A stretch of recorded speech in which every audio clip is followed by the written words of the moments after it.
Os protestantes admitem que o Novo Testamento fica em silêncio acerca de qualquer ordem para o descanso semanal referente ao domingo. Não há ordem de Cristo e muito menos dos apóstolos solicitando o abandono do sétimo dia para o primeiro dia da semana.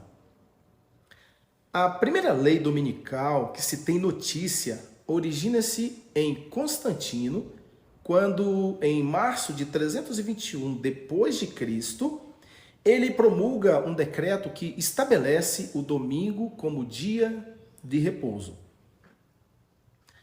O embrião para tal ato tem início 8 anos antes, quando em 313 o próprio Constantino concede liberdade religiosa para os cristãos em todo o Império Romano ao assinar o Edito de Milão. Atualmente, notamos muitas demandas da religião para com o Estado. Até que ponto isso é saudável? Aparentemente, no contexto do quarto século, não havia nenhum problema, pois o imperador estava do lado dos cristãos. Inclusive, ele se dizia também cristão. No entanto, já no sexto século, quando o bispo de Roma assume poderes temporais e utiliza o Estado como força para imposições religiosas, a igreja, no contexto romano e medieval, passa a ser a grande perseguidora da liberdade de consciência.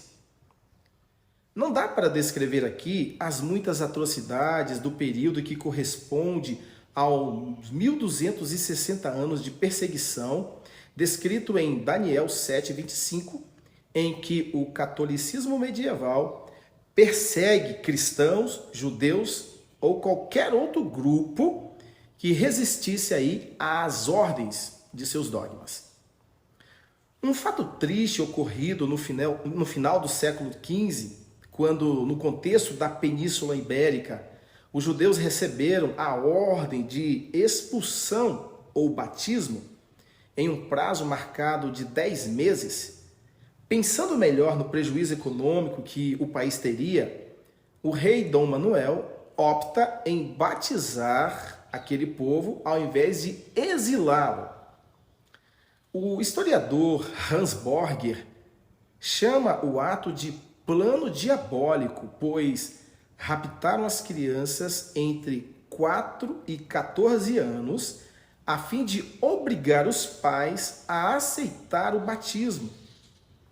A descrição de Borger é chocante ao relatar que, no primeiro dia de Páscoa, clérigos arrebanharam uma multidão de crianças com o intuito de segregação e batismo forçado.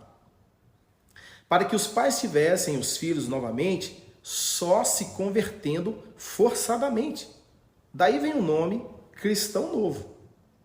O ato foi tão desumano que, após a agressão feita às crianças, os homens foram arrastados às fontes batismais pelas barbas e as mulheres pelos cabelos. Mães desesperadas se suicidavam. Pais agarravam seus filhos pequenos e pulavam para dentro dos poços. Valia tudo para não ser maculado pela água benta. O horror do inferno português não tinha tamanho. Essa história está descrita no livro Uma História do Povo Judeu, página 452, volume 1.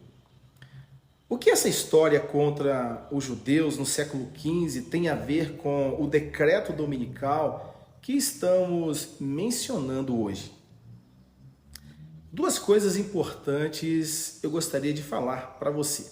Primeiro, a religião como força de Estado é capaz de absurdos.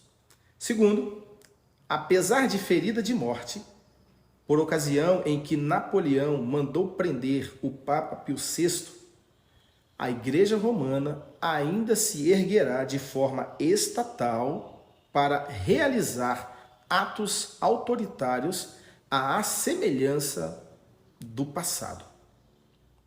Sabe, o romanismo reconhece que a igreja fez mudança do sábado e declara que os protestantes aceitam seu poder ao guardar o domingo.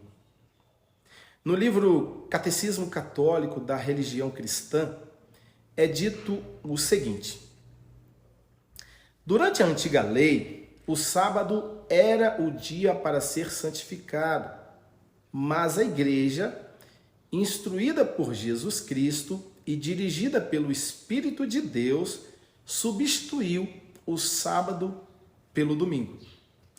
Por isso, agora santificamos o primeiro dia, não o sétimo. O domingo significa, e hoje é o dia do Senhor. E de acordo com Ellen White, em seu livro Grande Conflito, o qual nós estamos estudando, à medida que o movimento de imposição do domingo conquistar favor, reunirá com tempo todo o mundo protestante sob o estandarte de Roma. Se uma igreja impuser um dever religioso usando o poder secular, isso formará a imagem à besta. Logo, a imposição da guarda do domingo nos Estados Unidos da América significará a imposição da adoração da besta e de sua imagem. Página 190 do livro Grande Conflito. Agora é com você. De que lado você quer estar? Da Bíblia, que diz que o sábado é o sétimo dia do Senhor, daquele que criou os céus, a terra e tudo o que neles há? Ou da igreja romana, que assume a autoridade da mudança do domingo? Que Deus te abençoe em sua decisão.